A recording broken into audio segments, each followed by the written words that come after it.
नमस्कार दोस्तों, और स्टडी विद ज्ञान प्रकाश के दैनिक रोजगार समाचार सेशन में आप सभी का हार्दिक स्वागत है। आज 10 मार्च है और आज उत्तर प्रदेश, उत्तराखंड, पंजाब, गोवा, मणिपुर विधानसभा चुनाव के नतीजे भी आएंगे। कुछ बड़े सवाल हैं जैसे कि किसान आंदोलन, छुट्टा पशुओं की समस्या, बेरोजगारी, सुरक्षा, राष्ट्रवाद और लाभार्थी समूहों की आकांक्षा।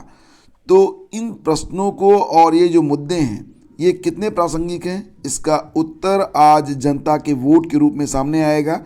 और फिलहाल इन सवालों के जवाब मिलेंगे कि ब्रांड मोदी में कितना बचा है दम, रायसीना हिल्स पर किसकी होगी दावेदारी, कांग्रेस सपा बसपा का क्या होगा भविष्य, और गैर कांग्रेस गैर भाजपा गठबंधन के लिए कितना अवसर है।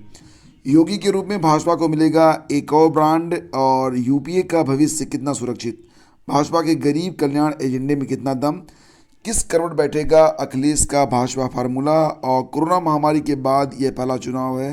तो फिलहाल कुछ प्रतिष्ठित लोगों और प्रतिष्ठित पार्टियों की प्रतिष्ठा भी दांव पर है। देखते हैं कि शाम तक क्या नतीजे निकल कर सामने आते हैं। फिलहाल अभी बस इतना ही कि थोड़ा सा इंतज़ार करें, संयम बनाए रखें और शाम तक आपको स्थिति स्पष्ट होती दिखाई देगी।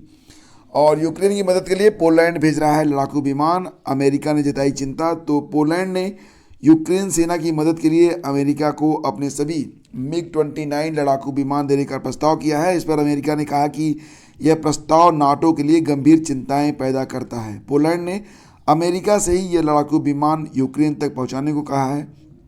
और इसी के साथ रूस ने अमेरिका पर यूक्रेन में जैविक हथियार बनाने के सनसनीखेज आरोप लगाए हैं। आपको याद होगा कि कुछ ऐसा ही आरोप कुछ 10 साल पहले लगभग और समय हुआ होगा, लेकिन कुछ ऐसे ही आरोप लगाकर अमेरिका ने भी इराक पर हमला किया था और इसके बाद वहाँ पर कुछ भी प्राप्त नहीं हुआ। हाँ, इराक की जो ज्योग्राफिक कंडीशन थी उसमें एक बड़ा बदलाव इस हमले के बाद देखा गया।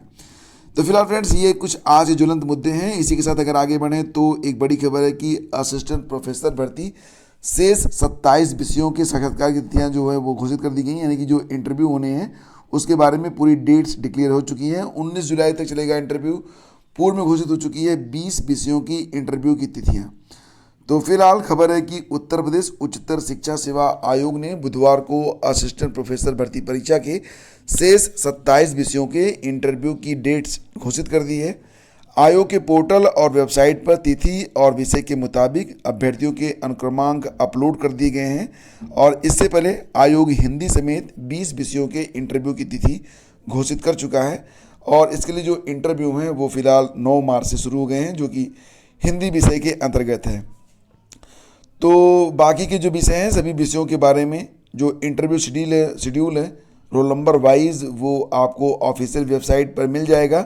और जितने भी अभ्यर्थी शामिल हो रहे हैं इस इंटरव्यू में सभी को बेस्ट ऑफ लक। और फिलहाल फ्रेंड्स, यहाँ पर पहले दिन जो इंटरव्यू स्टार्ट हुआ है तो एक अभ्यर्थी उसमें अनुपस्थित रहा है। पहले दिन सर्वर डाउन होने के कारण साक्षात्कार 1 घंटा विलम्ब से शुरू हुआ 11 बजे से। बुधवार को हिंदी के 100 अभ्यर्थियों को बुलाया गया था, जिसमें 99 उपस्थित रहे, एक अभ्यर्थी अनुपस्थित रहा। हिंदी के 162 पदों के लिए कुल 652 अभ्यर्थियों को सफल घोषित किया गया है। और इसी के साथ अगली खबर है कि शिक्षक भर्ती के उम्मीदवारों को राहत नहीं। तो सहायक अध्यापक भर्ती मामले में हाई कोर्ट ने माध्यमिक शिक्षा सेवा चयन बोर्ड की विशेष याचिका को किया स्वीकार। तो इलाहाबाद हाई कोर्ट ने माध्यमिक शिक्षा सेवा चयन बोर्ड की सहायक अध्यापक भर्ती परीक्षा के मामले में उम्मीदवारों को राहत देने से इनकार कर दिया है।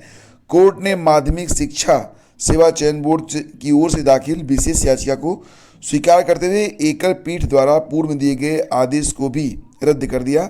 यह आदेश मुख्य न्यायमूर्ति राजेश बिंदल और न्यायमूर्ति पीयूष अग्रवाल की खंडपीठ ने एक साथ 5 याचिकाओं पर सुनवाई करते हुए दिया है। तो कोर्ट के समक्ष माध्यमिक शिक्षा सेवा चयन बोर्ड ने 3 विशेष याचिकाएं दाखिल की थी। बोर्ड की याचिका में एकल के आदेश को चुनौती दी गई थी। एकल पीठ ने मामले में 14 फरवरी 2020 को अभ्यर्थियों के पक्ष में फैसला सुनाया था। तो खंडपीठ ने कहा कि निर्देशों की अनदेखी करने वाले अभ्यर्थी लापरवाह।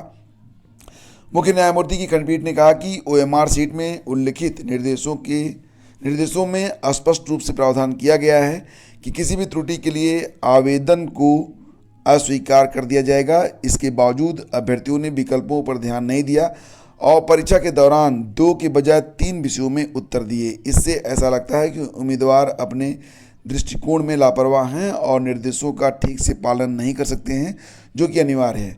इससे उनके दिमाग की उपस्थिति और बुद्धि के स्तर की बहुत अच्छी तरह से कल्पना की जा सकती है। फिलहाल जो पूरा मैटर था वो आप समझ रहे होंगे कि जब टीजीटी में सोशल साइंस में बहुत सारे अभ्यर्थी ऐसे भी थे जो 2 के बजाय 3 विषयों को उन्होंने अटेम्प्ट किया था, जो कि सोशल साइंस में होता यही है कि 4 विषयों के लिए जो क्वेश्चंस दिए जाते हैं उसमें से 2 विषयों के ही क्वेश्चन आपको अटेम्प्ट करने पड़ते हैं। लेकिन कुछ अभ्यर्थियों ने 2 के बजाय 3 विषयों के उत्तर दिए और फिर उनका जो परिणाम था वो रोक दिया गया था। हालांकि सिंगल बेंच से जो फैसला आया था वो अभ्यर्थियों के पक्ष में आया था, लेकिन फिलहाल आगे चलकर यही मामला जब डबल बेंच में गया तो ये जो पूरा का पूरा जो फैसला था वो उलट गया है। तो मामले में याची की ओर से तर्क दिया गया था कि उम्मीदवारों को स्पष्ट निर्देश थे कि उन्हें वैकल्पिक विषयों में 2 के उत्तर OMR सीट पर भरने हैं, लेकिन उन्होंने 3 विषयों के उत्तर दिए, जो कि गलत है।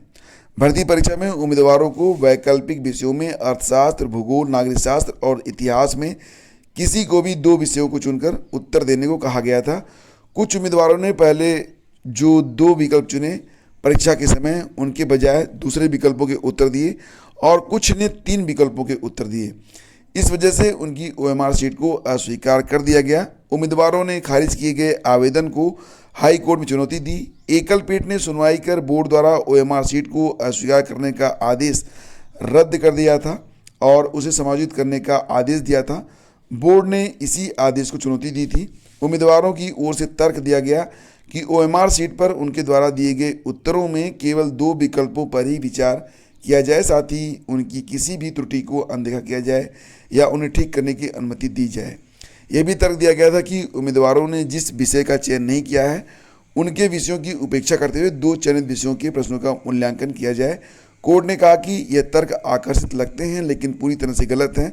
OMR सीट में उल्लिखित निर्देशों में स्पष्ट रूप से प्रावधान किया गया है कि किसी भी त्रुटि के लिए आवेदन को अस्वीकार कर दिया जाएगा।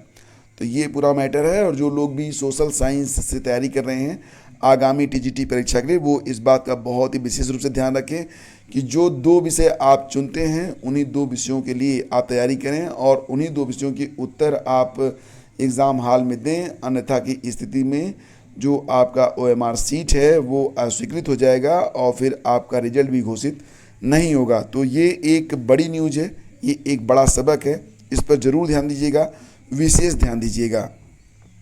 और वहीं पर नीट UG में पात्रता के लिए अधिकतम आयु सीमा खत्म हुई, मतलब अब डॉक्टर बनने के लिए कोई भी मैक्सिमम एज लिमिट नहीं होगी। तो देश भर के मेडिकल कॉलेजों में UG में दाखिले के लिए बृहस्पतिवार से पंजीकरण की जो प्रक्रिया है ये स्टार्ट हो रही है। विद्यार्थी 14 मार्च से दोपहर 12 बजे तक पंजीकरण और दोपहर 3 बजे तक फीस का भुगतान कर सकते हैं। तो फिलहाल खबर है कि राष्ट्रीय चिकित्सा आयोग ने नीट UG 2022 परीक्षा में पात्रता के लिए अधिकतम आयु सीमा को समाप्त कर दिया है। अधिकारियों ने बुधवार को बताया कि CBSE ने 2017 में अनारक्षित उम्मीदवारों के लिए 25 और आरक्षित उम्मीदवारों के लिए 30 साल उम्र तक की जो सीमा लगाई थी उसे समाप्त कर दिया है।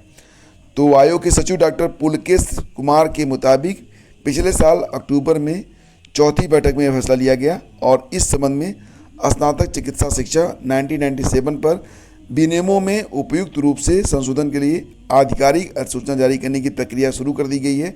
सुप्रीम कोर्ट और विभिन्न हाई कोर्ट में अक्सर आयु मानदंड को लेकर सवाल उठते रहे। फिलहाल अब एज लिमिट यहाँ पर समाप्त कर दी गई है। वहीं पर शहर के उच्च शिक्षण संस्थानों में नए शैक्षिक सत्र में PhD में प्रवेश की प्रक्रिया अब तक शुरू नहीं हो सकी है। इलाहाबाद विश्वविद्यालय में शैक्षिक सत्र 2021-22 में दाखिले के लिए अब तक क्रेट यानी कि संयुक्त शोध प्रवेश परीक्षा के लिए आवेदन प्रक्रिया शुरू नहीं हुई है।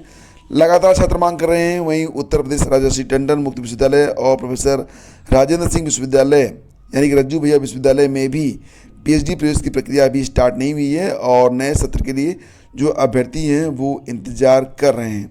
होली के बाद ये जो PhD का पाठ्यक्रम है इस पर जो है आवेदन लिए जाने के बारे में सूचना प्राप्त हो रही है। तो होली के बाद और देखिए यहाँ पर पुलिस में 41,000 पदों पर भर्ती प्रक्रिया इसी वर्ष होगी। तो उत्तर प्रदेश पुलिस भर्ती और प्रोन्नति बोर्ड पुलिस विभाग में 41,443 पदों पर भर्ती की प्रक्रिया इसी साल पूरी करने की तैयारी में है। तो इनमें सब इंस्पेक्टर और समकक्ष के 9,534 पदों पर भर्ती की परीक्षा हो चुकी है। अन्य पदों के लिए अलग अलग परीक्षाएं होंगी। बोर्ड के अनुसार पुलिस सब इंस्पेक्टर और समकक्ष के 9,534, कांस्टेबल के 26,210, कार्यालय स्टाफ के 1,329, पुलिस की रेडियो शाखा में विभिन्न स्तरों के 2,430, कंप्यूटर ऑपरेटर के 693 और कंप्यूटर प्रोग्रामर के 3, लेखा लिपिक और गोपनीय सहायक के 243 तथा अग्निशमन विभाग में व फायरमैन के 172 पदों समेत मृतक आश्रित कोटे के पदों को मिलाकर कुल 41,433 पदों पर भर्ती की प्रक्रिया चल रही है। इनमें सब इंस्पेक्टर और समकक्ष के 9,534 पदों पर भर्ती के लिए लिखित परीक्षा समेत चयन की प्रक्रिया आगे बढ़ चुकी है, जबकि नागरिक पुलिस में कांस्टेबल के लिए 26,210 पदों को छोड़कर अन्य पदों के लिए ऑनलाइन आवेदन आमंत्रित किए जा चुके हैं।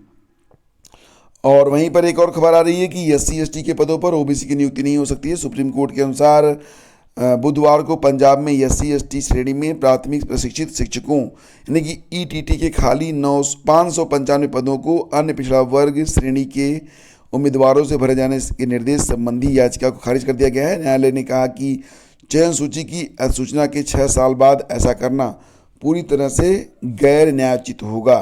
तो न्यायमूर्ति इंदिरा बनर्जी और न्यायमूर्ति JK माहेश्वरी की पीठ ने यह घोषणा दी है, मतलब ये जो फैसला दिया है। पंजाब और हरियाणा उच्च न्यायालय के उस आदेश को बरकरार रखा जिसमें उसने SC/ST के लिए आरक्षित पदों पर OBC के उम्मीदवारों की नियुक्ति की अनुमति का राज्य सरकार को निर्देश देने संबंधी याचिका निरस्त कर दी थी।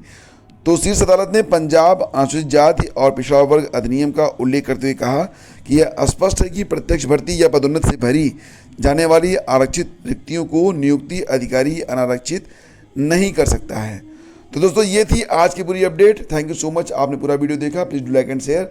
शीघ्र ही मिलेंगे हम आपसे एक नए वीडियो में, तब तक के लिए आगे दीजिए। और अधिक जानकारी के लिए आप वीडियो का डिस्क्रिप्शन या फिर आइए हमारे टेलीग्राम चैनल पर, वहाँ पर आपको दिन भर ताज़ी और नई अपडेट मिलती रहती है। Have a great day. जय हिंद।